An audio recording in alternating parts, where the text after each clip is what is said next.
श्री सरस्वती मैया की जय, श्री कृष्णचंद्र भगवान की जय। देखिए, आज आपको माघ महीने के व्रत पर्वों की जानकारी दूंगा। 29 जनवरी 2021 से माघ मास प्रारंभ होता है। 30 जनवरी माघ कृष्ण पक्ष द्वितीय शनिवार को गांधी जी का पुण्य दिवस है। तृतीय रविवार 31 जनवरी को चतुर्थी का व्रत है। इस दिन नीमच क्षेत्र में जो चंद्रोदय होगा वो रात्रि 8:50 के लगभग होगा और पश्चिमी राजस्थान बाड़मेर आदि में 9 बजे के लगभग होगा। मध्य प्रदेश और पूर्वी मध्य प्रदेश में लगभग 8:45 पर 8:40 पर होगा। इस प्रकार चंद्र दर्शन होगा।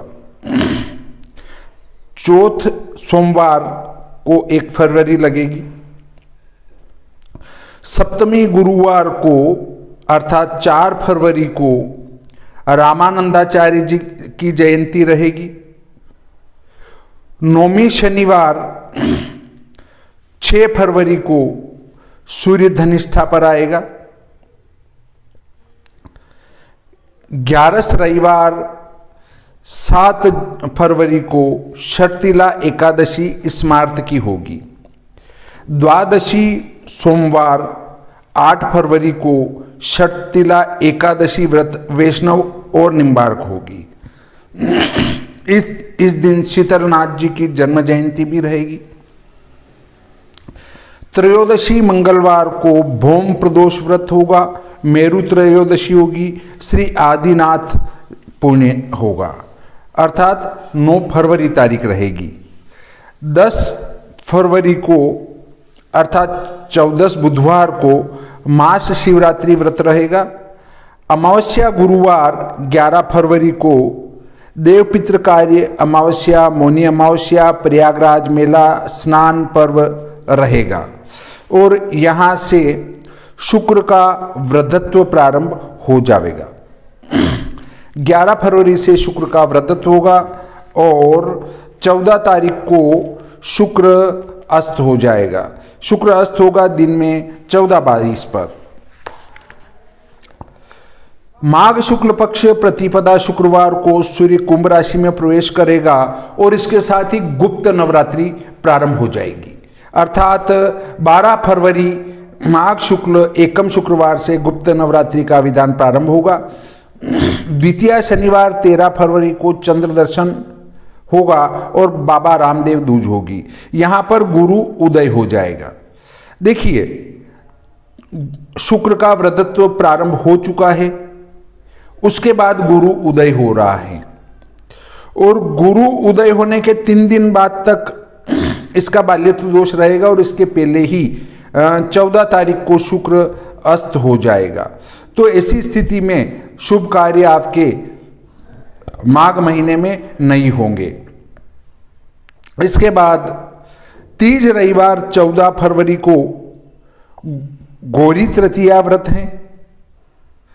चौथ सोमवार 15 फरवरी को तिल चौथ वरद विनायक चौथ रहेगी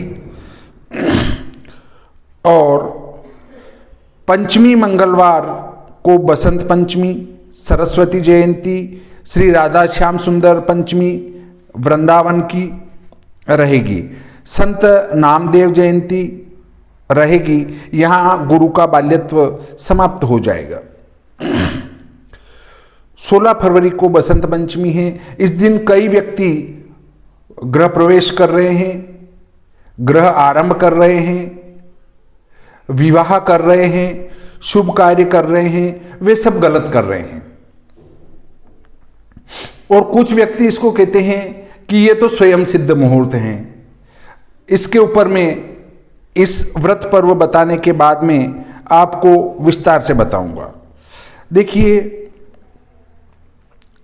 अब छठ गुरुवार 18 फरवरी को बसंत ऋतु प्रारंभ होगी।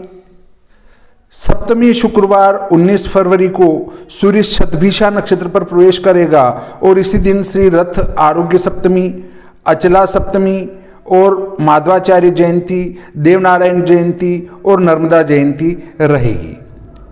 अष्टमी शनिवार को भीष्माष्टमी रहेगी अर्थात 20 फरवरी को। उसके बाद एकादशी मंगलवार 23 फरवरी को जया एकादशी व्रत सभी का रहेगा। वेणेश्वर मेला प्रारंभ डूंगरपुर में। द्वादशी बुधवार प्रदोष व्रत रहेगा और भीष्म द्वादशी रहेगी। इसके बाद चतुर्दशी शुक्रवार श्री रामचरण राम स्नेही जन्म स्वामी श्री करपात्री जी जयंती, पुण्य जयंती नहीं, इस दिन करपात्री जी पुण्य, जिनेन्द्र रथ यात्रा, जनाबे अमीर अली जन्म आदि इस दिन रहेगा अर्थात 26 फरवरी को। 27 फरवरी को पूर्णिमा शनिवार अर्थात पूर्णिमा व्रत रहेगा। गुरु रविदास जयंती होगी, माघ कवि जयंती होगी, श्री ललिता जयंती होगी और माघ स्नान की पूर्णता यहाँ पर हो जाएगी। अब इसके बाद जो है ये पूरे माघ महीने के मैंने व्रत पर्वों की जानकारी आपको दी। आप यदि कोई व्रत पर्व मनाना चाहें तो इस प्रकार माघ महीने में आप मना सकते हैं। दूसरी बात जो बसंत पंचमी पर मैंने बताई थी कि बसंत पंचमी को सरस्वती माता की जयंती है। अब बसंत ऋतु इसके इर्द गिर्द ही प्रारंभ होती है अर्थात बसंत ऋतु थोड़ी पहले या थोड़ी बाद में, और इसलिए इसको बसंत पर्व के रूप में मनाया जाता है बसंत पंचमी को। अब देखिए सरस्वती माता की जयंती हो गई तो इसमें ऐसा कौन सा योग बना जिससे कि भाई ये तो अबुझ मुहूर्त हो गया अर्थात सभी कामनाओं को सफल करने वाला हो गया। ये सब लोगों को भ्रमित करने वाली बातें हैं। अब इस दिन मंगलवार है, मंगलवार में गृह प्रवेश वर्जित है, कोई भी शुभ कार्य वर्जित है, फिर भी आप मंगलवार को शुभ कार्य कर रहे हैं, वो पीड़ाकारी वार है। वो किस प्रकार से जो है आपको लाभ पहुंचाएगा। जब व्यक्ति अपने स्वार्थवश कोई कार्य करता है तो उस बात को घुमा देता है। अब कैसे? मंगलमुखी सदा सुखी। अरे भाई, तो शास्त्रों में जो लिखा है वो सब गलत लिखा है कि मंगलवार को शुभ कार्य न करें, पर आपने अपने स्वार्थवश मंगलमुखी सदा सुखी जोड़ दिया। देखिए, सरस्वती माता का जन्म हुआ उस दिन, सरस्वती जी माता का प्रादुर्भाव हुआ, तो इसका अर्थ ये नहीं कि उनने ये कहा हो कि भाई आज मेरी जन्म जयंती है इसलिए इस दिन जो है आप कुछ भी काम करें, कोई भी कार्य कर सकते हैं और उसमें सफलता मिलेगी।